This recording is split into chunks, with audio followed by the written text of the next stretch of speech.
Hi అండి, అందరికీ వందనాలండి. ఎహెజ్కేలు గ్రంథము 26 అధ్యాయం అండి. మొదటి వచనము 21 వచనాలు ఉన్నాయండి. మొత్తము 26 అధ్యాయము మొదటి వచనము. మరియు 11వ సంవత్సరము నెల మొదటి దినమున యెహోవా వాక్కు నాకు ప్రత్యక్షము ఇలాగు సెలవిచ్చెను.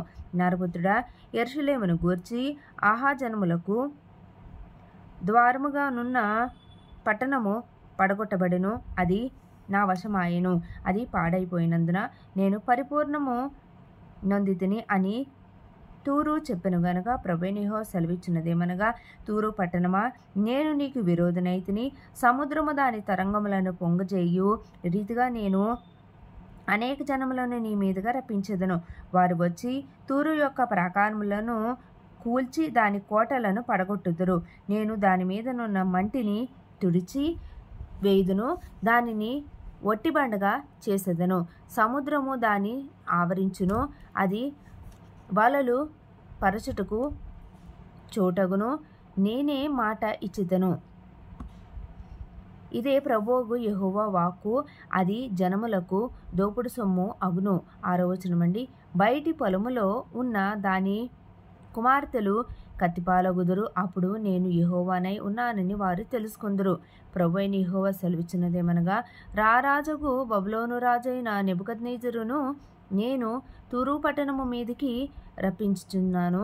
అతడు గుర్రములతోనూ రథములతోనూ రౌతులతోనూ గుంపులు గుంపులుగానున్న సైన్యములతోనూ ఉత్తర దిక్కున నుండి వచ్చి బయటి పొలములోని నీ కుమార్తెలను ఖడ్గముతో చంపి నీకెదురుగా బురుజులు కట్టించి దిబ్బ వేయించి నీకెదురుగా డాలు నెత్తును. 9వ వచనమండి. మరియు అతడు నీ ప్రాకారములను పడగొట్టుటకై యంత్రములు సంధించి గొడ్డండ్రతో నీ కోటలను పడగొట్టును. అతనికి గుర్రములు బహు విస్తారముగా ఉన్నవి. అవి ధూళి ఎగరగొట్టగా అది నిన్ను కమ్మును. బీట సందులు గల పట్టణంలోనికి సైనికులు చొరబడినట్లు అతడు నీ కోటలలో ప్రవేశించినప్పుడు రౌతుల యొక్కయు చక్రముల యొక్కయు రథముల యొక్కయు ధ్వని చేత నీ ప్రాకారములు కంపించును. 11వ వచనమండి. అతడు తన గుర్రముల డెక్కల చేత నీ విధులన్నీ ద్రొక్కించును. నీ జనులను ఖడ్గముతో హతము చేయును. నీ ప్రభావమునకు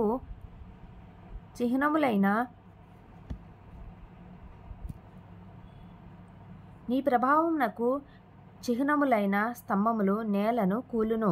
12వ వచనమండి. వారు నీ ఐశ్వర్యమును దోచుకుందురు, నీ వర్తకమును అపహసింతురు. నీ ప్రాకారములను పడగొట్టుదురు, నీ విలాస మందిరములను పాడు చేయుదురు. నీ రాళ్లను నీ కలపను నీ మంటిని నీళ్లలో ముంచివేయుదురు. 13వ వచనమండి. ఇట్లు నేను నీ సంగీత నాదమును మాన్పించెదను, నీ సితార నాదమికను వినబడదు. 14వ వచనమండి. నిన్ను వట్టిబండగా చేయుదును, వలలు పరచుకొనుటకు చోటగుదువు, నీవికను కట్టబడక ఉందువు. నేనే మాట ఇచ్చి ఉన్నాను. ఇదే ప్రభువైన యెహోవా వాక్కు. 15వ వచనమండి. తూరును గూర్చి ప్రభువుకి యెహోవా సెలవిచ్చినదేమనగా, నీవు కూలునప్పుడు కలుగు ధ్వనియు హతులగుచున్న వారి కేకలను నీలో జరుగు గొప్ప వధయు దీపములు విని కంపించును. సముద్రపు అధిపతులందరూ తమ సింహాసనముల మీద నుండి దిగి తమ చొక్కాయిలను విచిత్రమైన వస్త్రములను తీసివేసి దిగులు పడిన వారై నేలను కూర్చుండి గడగడా వణుకుచు నిన్ను చూచి విస్మయ పడుదురు. 17వ వచనమండి. వారు నిన్ను గూర్చి అంగలార్పు వచనమెత్తి ఇలాగున అందురు, సముద్ర నివాసమైన దానా, ఖ్యాతి నొందిన పట్టణమా, నీవెట్లు నాశనమైతివి. సముద్ర ప్రయాణము చేయుట వలన దాని నివాసులకును బలము కలిగెను. సముద్రవాసులందరికీ భీతిల్లా చేసినది ఇదే. 18వ వచనమండి. ఇప్పుడు నీవు కూలినందున ద్వీపములు కంపించుచున్నవి, నీవు వెళ్ళిపోవుట చూచి సముద్ర ద్వీపములు కదులుచున్నవి.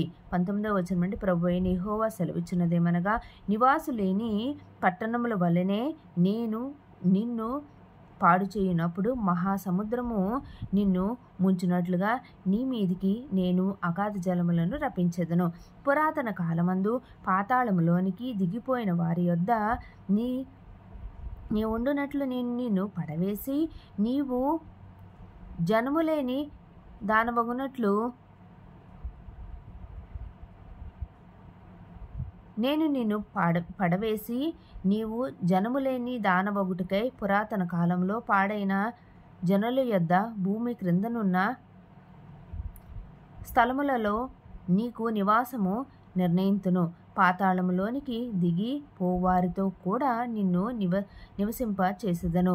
20వ వచనమండి. మరియు సజీవులు నివసించు భూమి మీద నేను మహాకార్యము కలుగజేతును. 21వ వచనమండి. నిన్ను భీతికి కారణముగా చేతును, నీవు లేకపోదువు. ఎంత వెతికినను నీవెన్నటికి కనబడక ఉందువు. ఇదే ప్రభు అయిన యెహోవా వాక్కు. నెక్స్ట్ అధ్యాయం 27వ అధ్యాయం అండి.